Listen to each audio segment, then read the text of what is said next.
તે બહાર મૂક્યા અને હજામ આવે નહીં તો મારા મમ્મીના દાદીએ ઓટલા પર બેસીને મારા મમ્મીના દાદાની દાઢી કરી.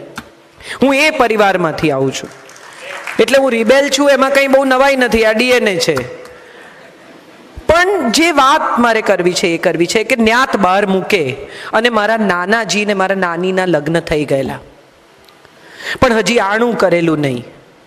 મારા નાની પ્રેમચંદ રાયચંદમાં ભણે, એમનું પિયર નવસારીમાં. રસ્તામાં કિલ્લા પારડી આવે, જે જ્યાંથી બોરલાઈ જવાય, મારા મોસાળ.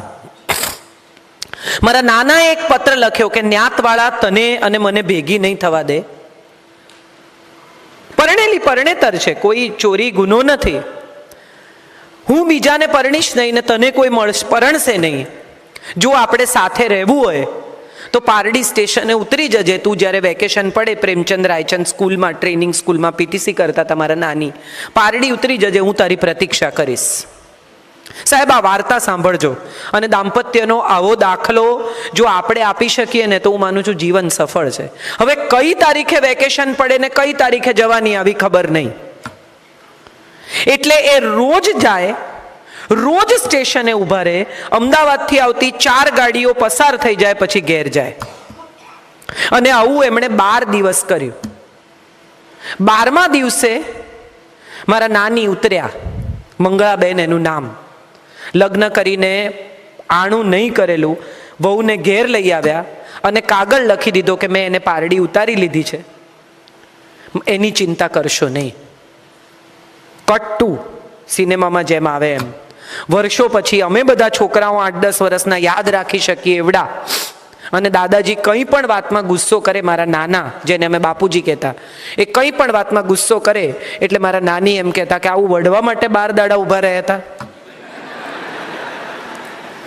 જિંદગી કેટલી મધુર હોઈ શકે એનું આ દાખલો છે. ને મારા બાપુજી પણ હશે કે ખબર હોત તો ન ઊભો રહ્યો હોત. આપણે બધા અજાણતા જ દાંપત્ય જીવનને કોઈ બંધન, કોઈ સમસ્યા, કોઈ પ્રોબ્લેમ માની બેઠા છીએ. બંને જણાને એક જ શોખ હોવો જોઈએ, બંને જણાને એક જ ચીજ ગમવી જોઈએ, બંને જણાને એક જ પ્રકારની લાઈફ ગમવી જોઈએ. આવું જરાય જરૂરી નથી ને આવું કોઈ શાસ્ત્રમાં ક્યાંય લખ્યું નથી. આપણે બધા એવું માનીને ચાલીએ છીએ કે સંગીતનો શોખ પતિને હોય તો પત્ની ભેગી જાય જ, બીજી રોમાં ઊંઘી જાય. પતિને તકલીફ પડે કે આ ઉઠ ઉઠ, અરે ભાઈ શાંતિ રાખો, મને આવા રાગડા ગમતા નથી, તો કેમ આવી પણ તું?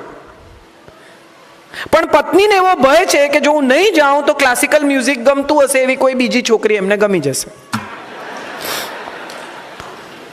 બીજી તરફ પત્નીને નાટકો જોવાનો, સિનેમા જોવાનો શોખ છે. પતિ અકળાયેલા, કંટાળેલા, આખા પિક્ચરમાં એની બાજુમાં બેસીને બોલ્યા કરે, આ તો કઈ પિક્ચર કહેવાય, આ તો કેટલું ખરાબ છે, આ જોવા ખોટી તું મને લાવી, પૈસા પડી ગયા. ન પેલી સિનેમા એન્જોય કરી શકે, ને પતિની કંપની એન્જોય કરી શકે, ને છતાં એ પતિને દરાર લઈ જવા એવો એનો આગ્રહ. આની સામે મારે એક મજાની વાત કહેવી છે. સંજય કોઈ દિવસ, મારા હસબન્ડ કોઈ દિવસ ટાઈમસર પિક્ચર જોવા ભેગા થાય જ નહીં. અમે પહોંચીએ ત્યારે 5-10 મિનિટનું પિક્ચર જતું જ રહ્યું હોય.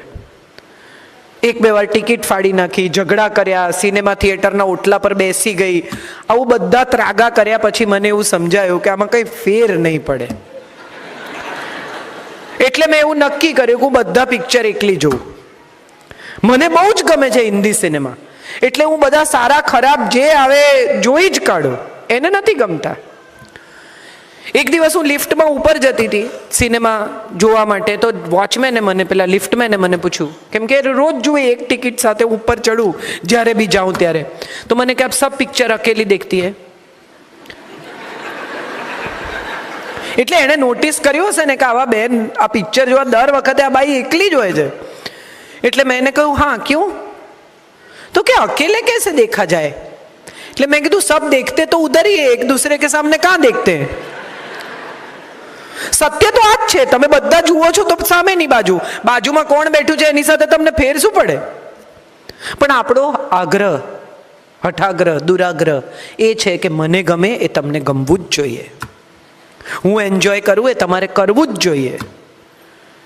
મારા સગા સાથે તમે સારો સંબંધ નથી રાખતા, હું તમારા સગા સાથે બહુ સારો સંબંધ રાખું છું. તમે ભલા માણસ છો, તમે રાખો, એ નથી તો એ નથી રાખતા.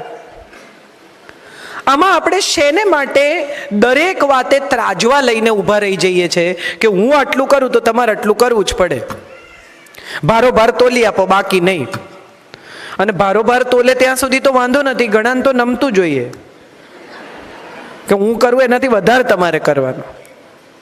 દાંપત્ય જીવન એ કોઈ બાર્ટર સિસ્ટમ નથી. તમને ગમે તો તમે કરો, તમને મજા પડે તો તમે આપો, તમને ગમે તો તમે જીવો, તમે સ્નેહ કરો, વાલ કરો, ક્ષમા કરો, સમજણ બતાવો. પણ તમે બતાવો છો માટે સામેની વ્યક્તિએ બતાવવી જ પડે, આ આગ્રહ નકામો છે. આપણા બધાનો પ્રોબ્લેમ એ છે કે આપણે એવું માનીને કરીએ છીએ કે હું કરું એટલે કરશે. આ ઇન્વેસ્ટમેન્ટની જેમ કરીએ છીએ. જયભાઈએ કહ્યું ને કે બેંકમાં નોટ નાખો, પછી એ નોટ એની એ કરન્સી તો તમારી પાસે પાછી આવે નહીં. દાંપત્ય જીવનમાં પણ એવું છે. તમે માફ કરો, તમે કાળજી કરો, તમે સ્નેહ કરો, તો એ એની રીતે સ્નેહ કરે, એ એની રીતે કાળજી કરે. તમે બહુ અત્યંત ઉભરાઈ જતા હો, સ્ત્રી સામાન્ય રીતે પણ બહુ કલ્પનાશીલ છે, સંવેદનશીલ છે, રોમેન્ટિક છે, સરપ્રાઈઝ આપે બર્થડેને દિવસે ઊંઘમાંથી 12 વાગે જગાડીને. હવે તો 40th બર્થડેની સરપ્રાઈઝ ગજબ ચાલી છે. અંધારું હોય ને બધા ઘરમાં હોય ને પછી પેલા બેન બહારથી આવે ને એકદમ લાઇટ થાય ને બધા હો કરે ને પેલા બેન કે ઓ માય ગોડ. મને અંગત રીતે એવું લાગે છે કે લગ્ન જીવન એ સરપ્રાઇઝીસ, રોમેન્સ, કલ્પનાશીલતા, બાર્ટર આવી કોઈ ચીજ જ નથી. 4 વસ્તુના પાયા પર લગ્ન જીવન રચાયેલું છે અને 4 જ પાયા પર ટકે છે. સૌથી પહેલો પાયો છે ને એ સમજણનો છે. તમે એકબીજાને સમજો છો, વગર બોલે એકબીજાની વાત તમને સમજાય છે, એ તમારી સામે જુએ ને તમને સમજાય છે કે પેલા ભાઈની વાત નથી કરવાની હો, કે તમે બાફો છો. અને પછી ઘરે જતા એ તમને એમ કહે છે કે ડફોળની જેમ એકવાર કહ્યું તો એ સમજી નહીં. હમણાં એક શોર્ટ ફિલ્મ બહુ ચાલે છે, મને ખબર નથી કેટલા લોકોએ જોઈ છે, પણ 2 જણા ડેટ પર ગયા છે અને કહે છે કે મેનુમાં આ છે, સરસ ખાવાનું છે, નાઇસ. એ વખતે પેલી ગર્લફ્રેન્ડ એમ કહે છે કે ઇઝન્ટ ઇટ કોલ્ડ? એટલે બોયફ્રેન્ડ એમ કહે છે કે ઇટ્સ નાઇસ. પછી પૂરું થઈ જાય છે, બિલ આપે છે, ઊભા થતા હોય છે કે nice, it was a nice evening. અને પેલી કહે છે કે જરાય નહીં, મને બિલકુલ મજા ન આવી. તો કે કેમ? તો કે મેં તને કીધું તું શોલ લઈ આવ, મેં તને કીધું કે તું એસી ધીમું કરાવ, મેં તને એમ કીધું કે મારી બાજુમાં આવીને બેસ, મેં તને એમ કીધું કે તું એટલીસ્ટ બીજું કંઈ નહીં તો મને તારો કોટ આપ, પણ તે આવું કાંઈ કર્યું નહીં.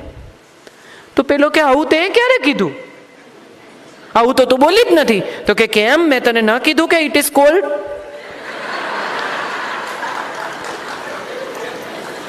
આપણે બધા અનસેડ વર્ડ નથી સમજી શકતા. આઈ લવ યુ કહેવાય ને તો જ પ્રેમ. કેટલી બધી પત્નીઓની સિરિયસ ફરિયાદ હોય છે કે આટલા વર્ષમાં મને કોઈ દિવસ આઈ લવ યુ પણ કીધું નથી. મારે બધી પત્નીઓને પૂછવું છે કે તમે માંદા પડ્યા ત્યારે દિવસમાં 5 વખત તમારા ખાટલા પાસે આંટો મારી ગયા છે? ઓફિસ ન જવું હોય એવા મન સાથે ઓફિસ ગયા છે?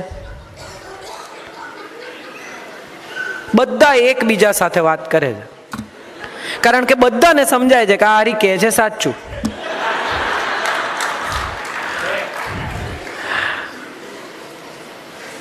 કોઈ દિવસ કોઈ પતિને લગ્નની એનિવર્સરી પર પોતાની બર્થડે પર સોનાનો ચેન ખરીદતો જોયો છે?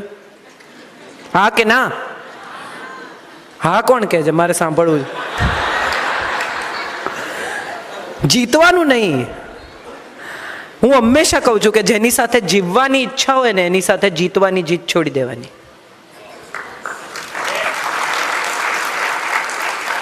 ખાલી પાડવા ખાતર હા ન પાડો, પણ તમારી બર્થડે પર, તમારી એનિવર્સરી પર, તમારા આનંદના પ્રસંગે કયા વગર સાડી દાગીના એમનેમ આવી જાય છે. આ પ્રેમ નથી, આઈ લવ યુ નથી. પણ આર્ચીઝનું કાર્ડ સહી કરીને, ફોર એવર યોર્સ લખીને, સહી સિક્કા, પત્નીનું ચાલે તો ફ્રેન્કિંગ કરાવે. ₹100 સ્ટેમ્પ પેપર પર કે આ પ્રેમ છે, લખી આપ કે પ્રેમ છે. પણ આવા ફ્રેન્કિંગ કરાવવાથી જો સંબંધો ટકી જતા હોત ને તો એને એમઓયુ કહેવાય, પ્રેમ નહીં. આપણે એમઓયુ નથી કરવાના, આપણે પ્રેમથી જીવવાનું છે, સાથે રહેવાનું છે, સાથે સાથે વૃદ્ધ થવાનું છે. તો પહેલો પાયો છે સમજણ, બીજો પાયો છે ક્ષમા. માફ કરી દો, યાદ નહીં રાખો. જયભાઈ એકવાર રાતના 2:30 વાગે ટ્વીટ કરેલું કે એણે એક નાનકડી ભૂલ કરીને યાદ રાખીને તે બહુ મોટી ભૂલ કરી. હું સામાન્ય રીતે કોઈ દિવસ એમને જવાબ નથી આપતી. તે દિવસે મેં લખ્યું, મેં કીધું વાહ જયભાઈ, બહુ મોટી વાત છે. એણે એક નાનકડી ભૂલ કરી, એ યાદ રાખીને તે બહુ મોટી ભૂલ કરી. કેટલી બધી પત્નીઓ ઝઘડો થાય ને તો આજથી 10 વર્ષ પહેલા આપણે જ્યારે અમદાવાદ ગયેલા ત્યારે તમે મારી સાથે આમ તેમ ફલાણું ટીકણું કરેલું, ત્યાંથી ઝઘડો ચાલુ થાય. એક પતિ પત્ની લડતા હતા, સવારે 10 વાગે ઝઘડો ચાલુ થયો. પડોશીને એમ થયું કે આ તો એન્ટરટેનમેન્ટ, ચાલવા દો. થોડી વાર ચાલ્યું, વળી બપોર પડી, બંને જણા જમ્યા, વળી પાછો ઝઘડો ચાલુ થયો.